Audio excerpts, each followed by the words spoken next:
A guerra na Ucrânia está prestes a completar 4 anos. De lá para cá, desde que se iniciou, muita coisa mudou. Por exemplo, o ex-presidente Jair Bolsonaro está preso. Nós vimos Donald Trump ameaçar o Brasil, como os Estados Unidos nunca havia feito antes, inclusive impondo sanções ao nosso país. Vimos um Donald Trump ameaçar também a Venezuela, voltando-se seus olhos para a América do Sul. Vimos uma Rússia fortalecer e ampliar os seus laços com diversos outros países, por exemplo, com a China, para lutar contra a desdolarização da economia após ser expulso do sistema SWIFT. Mas principalmente a guerra na Ucrânia veio para mudar as táticas de combate. A doutrina militar tem que ser revista imediatamente com o advento dos drones e as novas táticas de guerra. Nós vimos a alta tecnologia no campo de batalha mudar as táticas de combate no cenário de guerra como nunca antes tínhamos visto. Essa guerra da Ucrânia, nós vimos o mundo se dividindo como se estivesse numa guerra fria, com alguns países, muitos países apoiando a Rússia, mas uma enorme quantidade de países apoiando a Ucrânia, inclusive muitos mercenários de diversas partes do mundo, inclusive do Brasil, indo para a Ucrânia lutar por Zelensky, defendendo os interesses da Ucrânia contra a Rússia. Nós vimos um campo de batalha muito mais hostil para os soldados esses que hoje não adianta somente portar fuzil, mochila e cantil. Para quem não sabe o que é cantil, é aquela vasilha, né, de água, né, que eles utilizam, os soldados usam para beber água. Enfim, não basta somente os soldados portarem esse tipo de equipamento, né? Creio que no futuro próximo eles devam portar algo antidrone, né? Já existem armas antidrones portáteis, mas ainda em número bastante pequeno, não é toda a tropa que utiliza. Enfim, nós vimos um verdadeiro terror para os soldados na linha de frente que estão combatendo, que não tem simplesmente para onde fugir.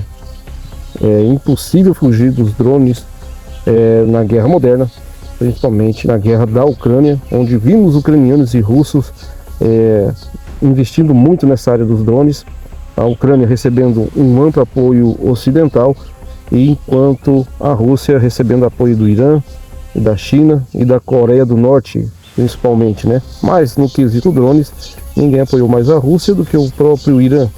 E os russos também aprenderam que é imprescindível a utilização dos drones no campo de batalha, visto que quando começou a guerra da Ucrânia, os russos fizeram pouca utilização. Inclusive, vimos a Ucrânia ter bastante êxito, né, no início da guerra, utilizando os drones turcos Bayraktar TB2, por exemplo. A partir da guerra concentrada no Donbas, nós vimos os russos empregarem bastante os drones, como empregam até hoje. E para o soldado no campo de batalha ficou simplesmente impossível de se fugir. Não há esconderijo, os drones entram dentro das casas, dentro de abrigos, até mesmo dentro das trincheiras, e explodem lá, afetando assim os soldados. Muitos feridos. Também dentro dessa doutrina militar, que na minha opinião deve ser mudada, os equipamentos, né, militares que o soldado utiliza, por exemplo o capacete. Creio que daqui para frente os capacetes devam ser mudados para proteger os tímpanos do soldado, a cabeça, a face, visto que os drones muitas vezes explodem na altura da cabeça, causando grandes danos para os soldados no campo de batalha. E isso foi uma constatação, né, tanto do lado ucraniano como do lado russo, muitos soldados feridos aí nessa região. Então é uma situação que eu creio que os grandes pensadores da guerra devam trabalhar daqui para frente em termos de quesito equipamentos militares de utilização pessoal, né? Aquele que todo soldado deve portar. O fato é que o mundo não é mais o mesmo de quando a guerra da Ucrânia começou. A partir do início da guerra da Ucrânia, vimos o mundo numa mudança constante, blocos como o BRICS, por exemplo, sendo formado, já era formado, né, mas se fortalecendo de uma maneira como nunca antes vista, inclusive dando suporte aí para a Rússia, comprando petróleo, comprando gás a preço mais barato, é verdade, mas não deixando de comprar da Rússia.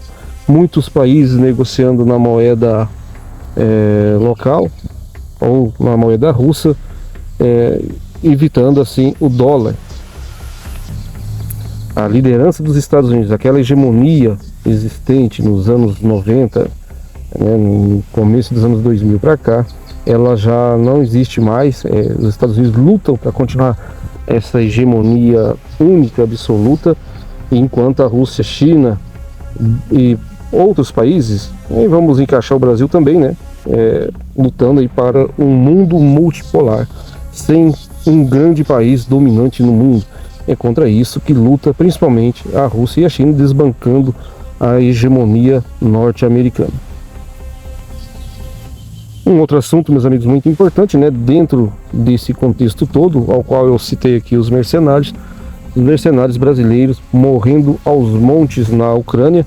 Algumas fontes dizem que mais de 12, outras 14, né, brasileiros que já perderam suas vidas, inclusive com os ucranianos fazendo propaganda aqui dentro do nosso país, propaganda de recrutamento, dizendo que as pessoas que irão lutar pela Ucrânia terão altos salários, algo em torno aí de 25 mil reais por mês.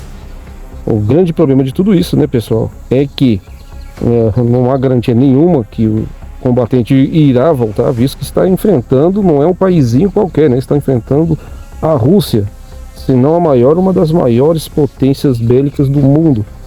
Então é algo, não é como dar tiro aos pombos, como muitos achavam que fosse. É algo extremamente difícil, arriscado, inclusive para combatentes experientes.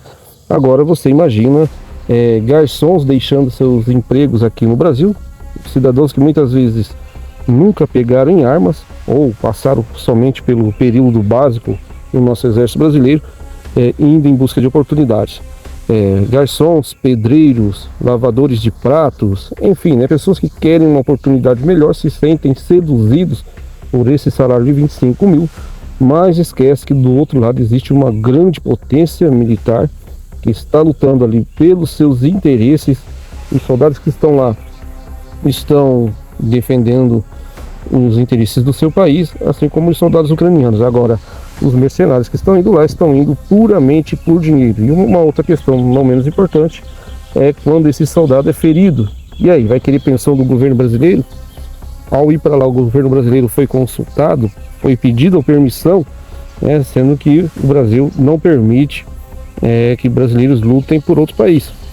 Então fica esse imbróglio todo aí, com muitos mercenários brasileiros. A cada dia que passa, notícias de que alguns estão desaparecidos, não mandam notícia há muito tempo, outros são comprovadamente que estão mortos, mas tudo isso faz parte dessa mudança geopolítica mundial, essa mudança no campo de batalha, e onde as pessoas se sentem seduzidas a ir lutar pela Ucrânia de Zelensky. Bom, meus amigos, espero que vocês tenham gostado desse vídeo. Não esqueça de curtir, comentar e principalmente compartilhar nossos vídeos. Um forte abraço a todos e até o próximo vídeo.